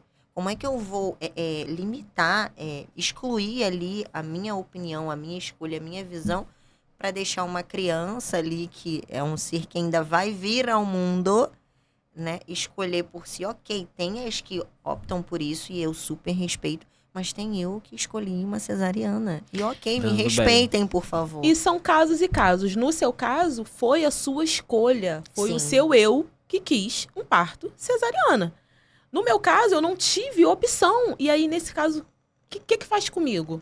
O que faz com você? Exatamente. E o que faz com aquela que escolheu ter um parto normal, E aquela que nem natural? escolheu ter um parto normal, aquela que foi entubada de goela abaixo porque você só é mãe e mulher, se você E vai, né? Com medo. tiver um Traumático. parto normal, natural. E hoje existe, né? Violência obstétrica. Sim. Existe Muito falado hoje. sobre isso. Isso E mesmo. as pessoas não respeitam. Tem um lado de uma violência e tem o outro lado também. E a mulher, na realidade, é julgada o tempo por todo. isso que essa fala eu acho muito necessária, de que precisamos entender cada indivíduo como sendo único e respeitar isso. Você não escolheu a cesariana, você precisou da cesariana. Eu escolhi a cesariana. E tem aquela mulher que vai escolher o parto normal, natural, humanizado, enfim. Então, assim, somos seres humanos diferentes, com opiniões e com necessidades diferentes. A tua Perfeito. necessidade era da cesariana. A minha talvez poderia ser um parto normal, natural, sim, mas eu escolhi. Então a minha necessidade também era uma cesariana a partir do que eu escolho, né? E existe o contrário. Existe aquela mãe que se programa, que escolhe o parto cesárea, né? E que a criança resolve vir ao mundo naquele Sim. minuto que não dá tempo Por uma de chegar questão na maternidade. fisiológica, Ela né? quis. Como E aí, então, numeróloga. e aí, nesse caso também. Então, assim, a palavra de hoje, né, com certeza melhor ainda dita por você, é aceitação. A Sim. gente precisa se aceitar, a gente Além precisa de respeitar. aceitar, normalizar e respeitar o E processo de respeitar. cada um. E deixa eu te perguntar, você tem como que é? 2 filhos? Dois é isso? filhos. 2 filhos. E cada período de gestação, eu acredito que sejam diferentes. Com certeza. Certo? Como que você lidou com a sua autoimagem, com o seu autocuidado nessas gestações? Como é que foi isso pra você? A minha primeira gestação foi muito conturbada, porque eu era nova, fui julgada, uma questão até religiosa. Tá transando, né? Tá até Sem ser fornicando, casada. sem ser casada. pegamos você. Então, assim, fui muito julgada. Isso me adoeceu, inclusive. Uau. Eu tive depressão na primeira gestação. E sei lá, eu fiquei muito magra. Pensando numa pessoa assim, só pele e osso. Era eu e barriga. Era eu. E nem era gringa. E não era gringa. Então, assim, eu vivi a primeira gestação de uma forma totalmente diferente de como eu vivi a segunda. Eu era nova, primeira vez, primeira experiência, esse contato de mãe, bebê. Inclusive, eu falava muito nas terapias de que, caramba, todo mundo fala, ai, já amo esse neném. Eu não amava a minha filha dentro da barriga. Mas não era amava porque eu rejeitava, não. Porque eu tentava entender esse sentimento. Pera, porque o amor é algo construído pra mim. É uma construção, né? De vínculo, de afeto, de tudo. E assim, eu, sei lá, tava com 3 meses de gestação. Como é que eu tinha que amar esse bebê? Que ainda, sei lá, nem era um bebê. Eu nem... Sabe, uma coisa muito assim, de sentir. E não não tem nem como, assim, falar, utilizar de palavras. Então, eu fui muito julgada na primeira gestação. Por N fatores, eu vivenciei momentos muito desafiadores, consegui passar por esses momentos e acredito que esses momentos, essas experiências não tão boas, elas nos fortalecem, elas nos impulsionam e geram na gente essa questão da maturidade, da experiência, para que em outra gestação eu vivi um momento também diferente da minha vida e eu vivi sim uma gestação diferente em questão de autoimagem. Na primeira... Era literalmente eu de pijama o dia inteiro. Eu ia ao mercado de pijama quando eu ia. Eu saía de pijama porque eu falava, eu só vou ficar dentro do carro mesmo. E minha mãe ficava desesperada. Pelo amor de Deus, eu não aguento mais te ver de pijama. E eu, assim, detestava a minha imagem, né? Eu detestava me ver grávida, ver barriga. E também ver eu emagrecendo. Eu tinha problema com tudo. Questão do meu cabelo. Não podia fazer nenhum tipo de tratamento que envolvesse química. Por conta da gestação, e eu estava em surto, né? Porque quando eu engravidei da minha filha, 6 anos atrás, era aquele auge da progressiva, né? Sei lá, do botox, uns tratamentos assim. Então, eu não podia fazer aquilo. Imagina eu ter que aceitar o meu cabelo, né? Aquela questão Aceitar a gravidez. Aceitar a gravidez, aceitar a minha autoimagem, me enquadrar num padrão social que eu não estava me enquadrando, as pessoas me julgando o tempo todo. Então, eu precisei, assim, trabalhar muito um processo terapêutico para que quando eu engravidei agora, recente, na minha segunda gestação, foi super diferente. Eu super curtia cada processo de ver a barriga crescendo.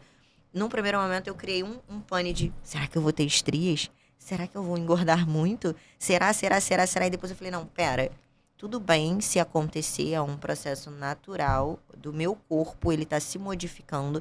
Então, assim, foi uma gestação diferente. Eu super aceitei a condição, inclusive, de que apareceram marcas no meu corpo e que são... Eu acompanhei muito a VTube, né? Uhum. E ela relatava muito, inclusive, sobre a maternidade, sobre esse processo da mudança do corpo.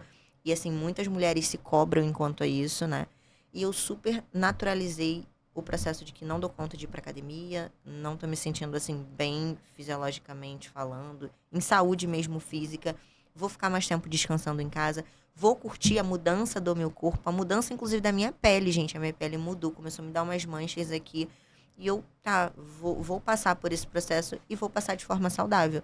Existe uma mudança, porque existe um outro ser em mim. Existem os hormônios. Existe a mudança do cabelo, de tudo. E eu vou aceitar. Porque eu tava bem comigo de forma interna. Então, eu me olhava bem. Inclusive, eu fui muito elogiada. Nossa, você é uma grávida muito bonita, você tá uma grávida muito bonita. Nossa, sua barriga tá bonita, a roupa que você coloca, você fica grávida. Você fica bem arrumada grávida. Porque, assim, as pessoas têm uma percepção de mulher grávida, mulher acabada, né, Verdade. gente? Mulher Mulher destruída, mulher que não se cuida. Né?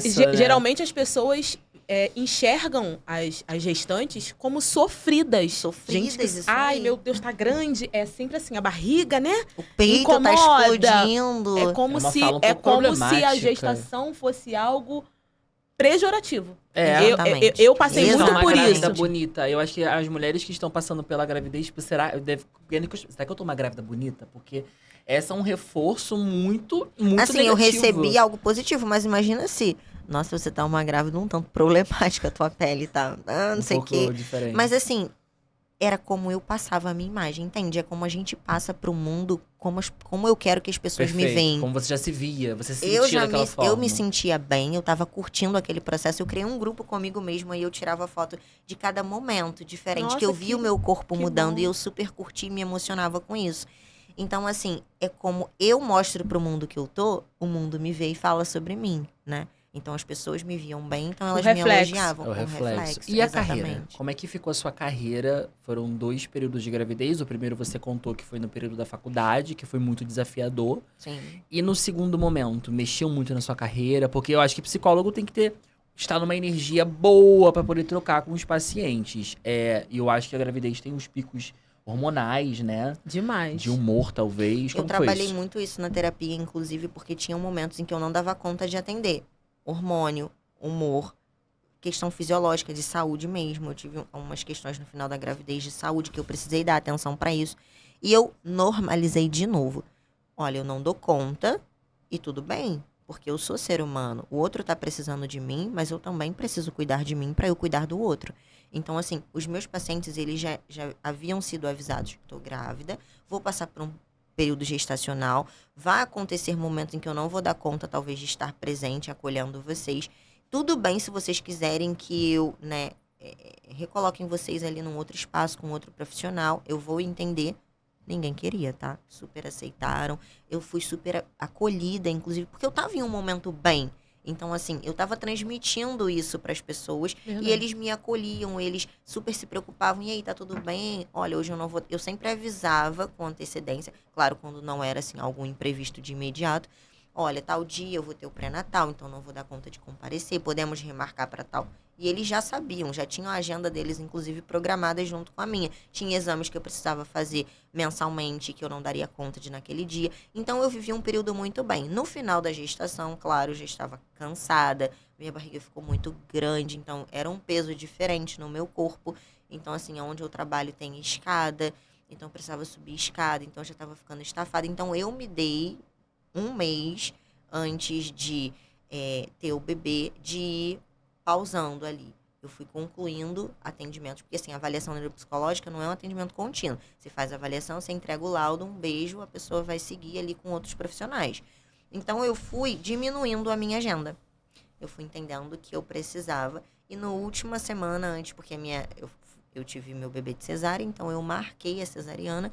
Então, nas últimas 2 semanas, eu me dei esse tempo. Não, eu vou curtir essas últimas 2 semanas e não vou atender. Então, eu já tinha fechado a minha agenda, já tinha entregado laudo para todo mundo, eu já tinha encerrado com os meus pacientes na clínica, enquanto psicóloga, terapia. Eu só atendi mesmo alguns no particular, mas na última semana eu também dei por encerrada. Eu avisei que eu não atenderia, porque seria a minha última semana. Então, eu me organizei em questão da bolsa, o que eu ia levar para maternidade, curti aqueles últimos momentos grávida, porque eu sabia que aquilo ia acabar em breve. Então, assim, foi algo bem mais saudável. Vivenciei alguns conflitos, né, dentro do meu relacionamento com o pai do meu filho. Porém, eu comigo mesma, eu conseguia ali, não equilibrar, mas eu conseguia normalizar. Então, eu me sentia até mais saudável normalizando, porque não gerava uma autocobrança de tem que ser dessa forma, de tem que ser bonitinho, de tem que ser um comercial de família feliz com uma mulher grávida. Não. Eu respeitei todos os momentos que eu vivi da gravidez. Perfeito, maravilha. E depois que a criança nasce, é comum também algumas mudanças, né, Paulo? O puerpério é uma fase muito difícil. Puerpério é um surto, né, gente? Eu vivi isso. Isso aí eu só vou rir, né?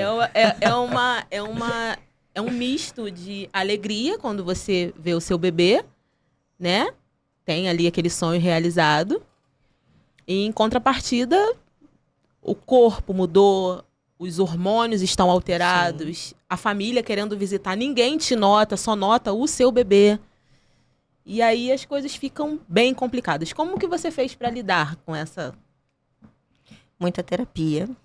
Muita terapia. Inclusive, eu fazia terapia 2 vezes na semana, porque eu passei por uns problemas além do puerpério, então influenciaram muito. Eu acredito que se eu não tivesse vivenciado isso, eu teria vivenciado um puerpério mais tranquilo, né? Eu tive uma rede de apoio incrível, então eu consegui lidar melhor com essas questões. Mas existe sim essa questão da autoimagem. Porque eu me olhava no espelho, as minhas calças jeans não estavam fechando, e a minha cunhada, calma, cara, você teve neném, sei lá, tem 3 dias. E eu falava, mas meu Deus, será que elas vão continuar não fechando? E eu comecei, tipo, a me cobrar, inclusive. Caramba, o meu corpo realmente está diferente. E o que eu vou fazer? E a minha roupa já não entra, eu não tenho roupa, eu só tenho roupa de grávida, eu vou ter que continuar usando roupa de grávida. E a gente passa por todo aquele momento de hormônio, de estresse do bebê acordando de madrugada. Então, assim, eu trabalhei muito dentro da terapia, eu entendi que eu precisava, inclusive, focar em mim. Aí voltei todo aquele processo de que para eu cuidar do meu bebê que tá vindo agora, eu preciso primeiro cuidar de mim. Então, se eu tenho uma rede de apoio, eu vou aproveitar que eu tenho uma rede de apoio para essa rede de apoio dar Perfeito. atenção pro meu bebê e eu me dar a atenção que eu preciso. Maravilha. Então, eu consegui, assim, avançar, né? Passar por algumas barreiras, alguns conflitos, para hoje eu estar aqui, bem, conseguindo Incrível. falar sobre. A gente tá chegando no final da nossa entrevista e a gente vai entrar num tema que eu acho que é muito necessário, né? Você, enquanto psicóloga, você trabalha com mulheres que são vítimas, né, de violência. E a gente sabe que as mulheres vítimas de violência, isso mexe diretamente na autoestima delas, mexe na forma que elas se veem, na forma que elas cuidam de si, cuidam de cabelo, e vai ter queda de cabelo se for uma questão psicológica. Qual é a orientação em você, enquanto psicóloga, que vive essa rotina de cuidar de mulheres vítimas de violência? Quais são os sinais? Quais são os tipos de violência pra gente entender aqui? Pra gente deixar um recado pras mulheres que vão assistir, pra entenderem que aquilo ali também é uma violência. Um alerta, né? Alerta. Então, as pessoas, elas minimizam a violência muito na violência física. E a violência vai muito além disso. Violência psicológica, violência moral e violência patrimonial também se englobam em crime, porque a violência é um crime. Então, assim, eu tive essa oportunidade, já falei no início, de trabalhar com mulheres vítimas de violência. Te confesso que no início, quando eu me deparei com uma criança vítima de violência e uma mulher vítima de violência, eu fiquei um tanto desestabilizada. Só que a gente vai aprendendo a lidar. Eu sou vítima de violência psicológica, eu vivi a violência psicológica, mas eu não identificava em mim. E como eu trabalhava no projeto, a pessoa que trabalha comigo, né, que é a pessoa que idealizou e hoje concretizou esse projeto existe baseado no que essa pessoa, que é a Rosana, criou para que ele existisse, né, construiu. Ela ficava um tanto sem graça de me alertar por eu ser a próxima dela, e eu passava uma visão, mas ela tinha outra, e eu tentava... Porque, assim, as mulheres vítimas de violência, elas vivem a violência, mas elas não entendem que estão vivendo a violência, e elas tentam passar uma outra imagem. A minha mãe, inclusive, é a pessoa, né, é a prova disso, de que ela relatava coisas que ela vivia, que ela não entendia como sendo violência. E hoje eu falo, caraca, tu foi vítima de violência a vida inteira, e tu nunca parou pra analisar. E hoje ela analisando, ela fala, caramba, realmente. Então, assim, mexe até com ela, porque ela nunca fez nada com isso. Ela só passava por isso e ponto. E quando eu vivenciei a violência, eu não o identificava. Mesmo cuidando de mulheres vítimas de violência. Mesmo instruindo mulheres vítimas de violência. Eu ia justamente fazer essa pergunta. De fato, as mulheres, elas não enxergam essa situação, ou elas tentam, às vezes, por gostar, por amar, ou dependência emocional, vamos dizer assim. A minha dúvida é se realmente, agora você já esclareceu, antes até mesmo de eu fazer a pergunta, que de fato você não enxergava, mas gera até mesmo nas pessoas, por exemplo, na rede de apoio, se a pessoa não está tentando, vamos dizer assim, que defender o agressor, vamos dizer assim. Eu não enxergava, porque hoje eu entendo que eu vivia um relacionamento ao qual tinha uma dependência emocional. Por quê? O agressor, ele utiliza de falas, que essas falas vão construindo algo dentro de você, né? E você é um ser vulnerável, um tanto vulnerável. Então, você abre portas para aquilo entrar. Então, você é maluca. Isso aconteceu porque você estimulou que acontecesse. Você é um tanto surtada. Então, se eu fiz isso, é porque você surta. E aquilo vai internalizando. E aí a gente fica dependente do outro, acreditando que eu surto, eu sou maluca. Então, como é que eu vou romper com essa pessoa e vou construir um novo relacionamento? Ninguém vai ficar com uma surtada e uma maluca. Só esse cara que me ama compulsivamente, que me admira muito, mesmo sendo uma surtada e uma maluca. Então, assim, surtada, maluca, começa assim. Geralmente, não generalizando, mas normalmente As mulheres vítimas de violência física começam sendo vítimas de violência psicológica e não percebem isso.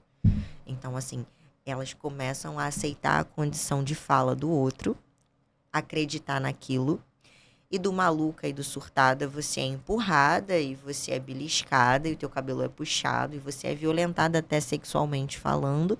E Meu quando vê, Deus. você tá apanhando e você já tá normalizando aquilo. Não, faz parte do relacionamento porque eu sou maluca e surtada. Então Ou porque ele algumas faz pessoas falam aquilo. que relacionamento é assim. Nenhum relacionamento é perfeito. Exatamente. Essa é uma Nenhum frase que todo mundo relacionamento fala é fora. perfeito. Então eu preciso aceitar o outro. Até porque se eu não aceitar, eu não vou ter ninguém. Porque eu sou maluca e surtada. Quem vai querer uma maluca e uma surtada? Então é tudo muito complexo. Então eu sempre atendi vítimas de violência, mulheres. Eu nunca identifiquei essas falas, né, internalizando em mim.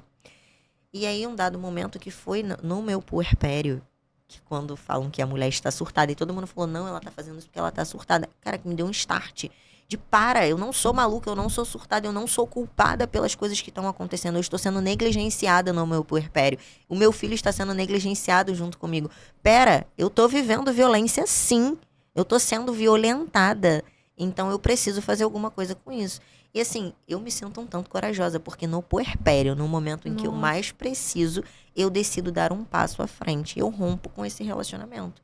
Não, eu não quero mais uma pessoa que me violenta, que faz com que eu acredite que eu não sou capaz, que eu não dou conta, que eu não sou isso tudo que eu penso em algum momento que eu sou parte do que o outro é. Como se o outro fosse uma muleta pra mim. E se eu tô em pé, é porque o outro tá me colocando de pé. Não, eu não aceito isso. Eu sei do meu potencial, eu venho trabalhando isso há anos. Eu sei, eu vivo a segunda gestação.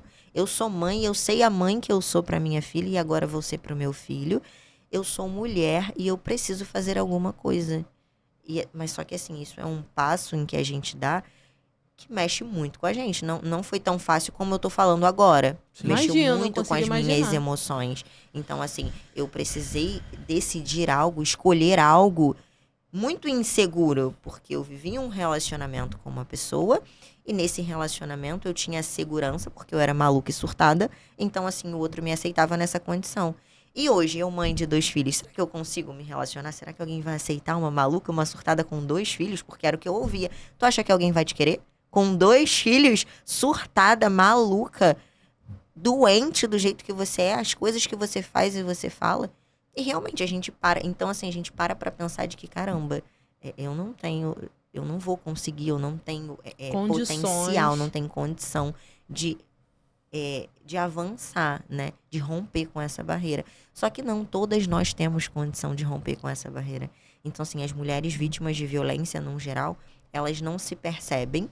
Elas normalizam isso, como você falou. Acontece porque nenhum relacionamento é perfeito. Ele fez porque eu estimulei que ele me batesse.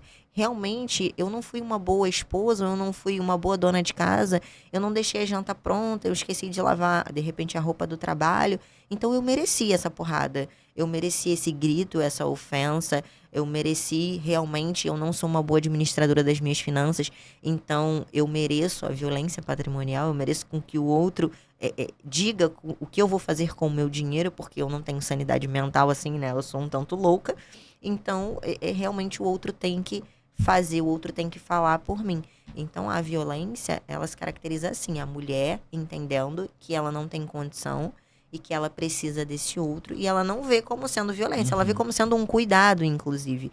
E aí eu falo muito sobre o ciclo da violência, porque eu vivi o ciclo da violência. Eu dei um passo, eu rompi, e aí veio o ciclo da violência.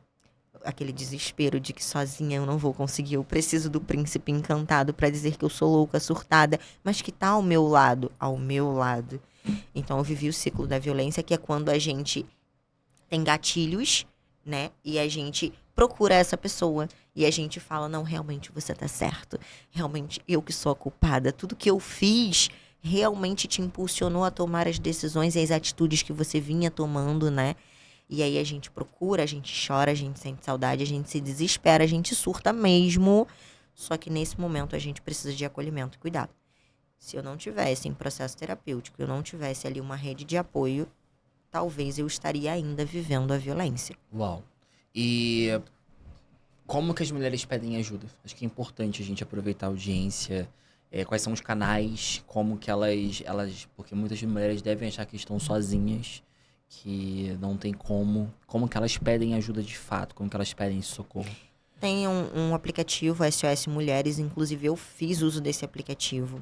Tem um 80, né, o 180, que você pode ligar e ali elas vão, né, são pessoas que já estão preparadas para poder acolher e orientar essas mulheres. Tem as delegacias das mulheres, que é a DEAN, né? Em todo município tem uma DEAN, então a mulher pode procurar a delegacia mais próxima para poder fazer o registro de ocorrência, para pedir essa ajuda. Tem o projeto Nunca Mais, que eu trabalho e que essas mulheres podem entrar em contato. A gente faz todo o acolhimento, a gente dá o suporte, a gente orienta e a gente acompanha essa vítima, né, por um período, até a gente entender que ela está estabilizada e que ela dá conta de seguir a partir dali. Então, a gente faz contato sempre. Essa vítima, ela é acompanhada por uma psicóloga, por vezes eu ou outra profissional, né? Então, assim, existem alguns caminhos que essa pessoa pode sim pedir ajuda, mas o mais importante cara, sempre tem alguém do lado dessa pessoa que está vivendo a violência e que essa pessoa, às vezes, não tem nem conhecimento também. Então, é importante para o público que está assistindo, gente, vamos ter consciência do que é a violência, além do tapa, da porrada, do empurrão, para que a gente possa ajudar outras pessoas, a gente possa alertar outras pessoas de que, cara, tu tá vivendo violência. Porque a minha mãe uma vez falou para mim assim, cuidado, porque você tem uma família perfeita, você vive um casamento perfeito.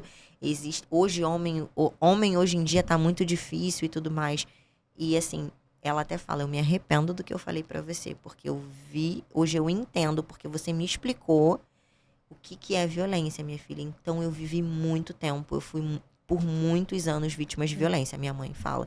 Porque hoje ela tem noção, porque assim, eu coloco muito isso pra ela, né?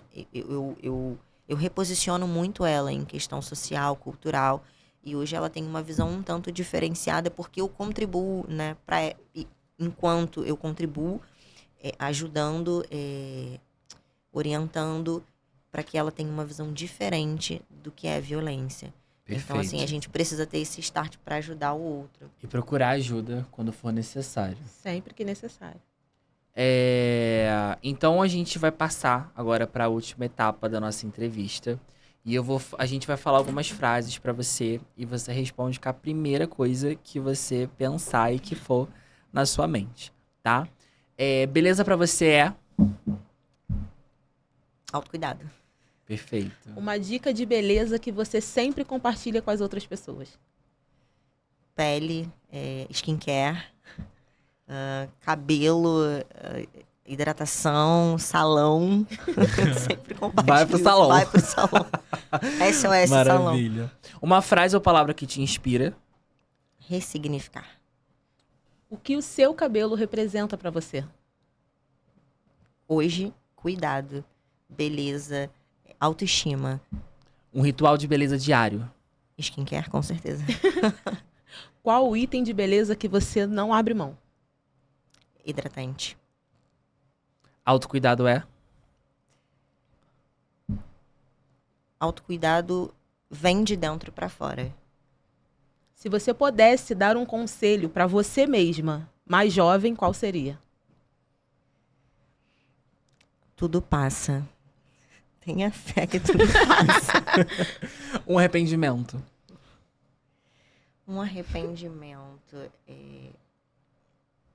São tantos. Um arrependimento. Não ter sido a Roxane que eu sou hoje há um tempo atrás. E o seu maior orgulho? A pessoa em que eu tenho me transformado, em que eu tenho construído em mim. E como diria a genial Dona Marília Gabriela, Roxane por Roxane. Nossa, é difícil, hein, gente? Eu tô me sentindo um tanto assim. Roxane por Roxane. Construção. Construção e talvez desconstrução, talvez, né? Também. Desconstrução e construção. Acho que eu Perfeito. reformulei melhor.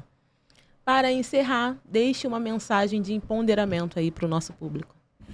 Mulheres, se cuidem, se valorizem, se normalizem, se aceitem da forma como vocês são. Busquem ajuda quando entenderem que é necessário e que sozinha vocês não dão conta. Perfeito. E aí, aproveitando esse autocuidado para você, para criar muito mais essa rotina de beleza, a WID te presenteia com a linha Liso Maravilha Ai, perfeito. para cuidar desses cabelos maravilhosos. Perfeito. A linha é composta por 5 itens: shampoo, condicionador, uma máscara, um fluido e um sérum reparador de pontas com cheiro maravilhoso. E assim, vai promover mais alinhamento, um condicionamento extraordinário, tratamento mesmo para que você possa usar diariamente, sem preocupação. Perfeito. Espero que você goste. Já amei. Espero que você tenha gostado. Muito obrigado pela sua presença aqui. Eu acho que foi muito necessário. Foi muito importante a gente ter trocado sobre tantos pontos necessários. Acho que o público vai ver, vai olhar de uma forma diferente, que a gente possa ter contribuído para as pessoas olharem de uma forma diferente sobre psicologia, sobre saúde mental, sobre pressões estéticas De verdade. e também sobre a violência contra as mulheres, que é muito forte. Roxane, muito obrigado pela sua presença aqui. Eu que agradeço. Obrigada. Achei muito importante esse encontro, principalmente para a gente externalizar para as pessoas essa ideia de desconstrução mesmo, né? Da gente entender que somos diferentes e somos únicos. E a gente precisa, sim, abordar esses temas para que a gente atinja, né, o máximo de pessoas e que a gente possa ajudar na construção dessas pessoas, né? Perfeito. Agradecemos o seu carinho e a oportunidade de poder bater esse papo tão esclarecedor com você. Muito obrigada. Eu que agradeço. Nos sigam em todas as redes sociais, curtem, compartilhem com uma amiga que precisa ouvir essa conversa aqui. Se você for essa amiga, use todos os canais que ela compartilhou. E caso queiram trocar uma ideia com a nossa convidada, o Instagram dela vai estar marcado aqui na tela. Vocês podem chamar ela lá, podem seguir, que tenho certeza que ela vai ter o maior prazer de orientar todos vocês. Esse foi o WIDcast de hoje e até a próxima.